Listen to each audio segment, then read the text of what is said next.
ఇష్టదైవం మన ఇంట్లో పాదం మోపినప్పుడు, మన ఇంట్లోకి రంగప్రవేశం చేసినప్పుడు, మన ఇంట్లో ఎలాంటి సంకేతాలు తెలుస్తాయి అంటే, ఇన్ని రోజుల నుంచి మన ఇంట్లో కాస్తో కూస్తో నెగిటివిటీ ఉండి, మనము కొన్ని కష్టాలు, బాధలు పడుతున్న వాళ్ళం అయితే, నెగిటివిటీకి సంబంధించిన సంకేతాలనేవి మనకు కనిపిస్తూ ఉండేవి.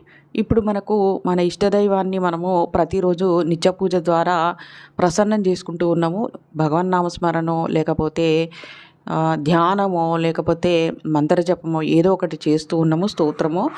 అప్పుడు మన ఇష్టదైవం యొక్క ఎనర్జీ మన ఇంట్లోకి ప్రవేశిస్తుందన్నమాట. అప్పుడు మన ఇష్ట దైవం యొక్క ఎనర్జీ మన ఇంట్లో ప్రవేశిస్తుంది. అంటే సాక్షాత్తు భగవంతుడే మనతో పాటు ఉన్నట్టు అన్నమాట. భగవంతుడు చూపు మన ఇంటిపైన, మనపైన పడింది అని అర్థం. అది మన భక్తి.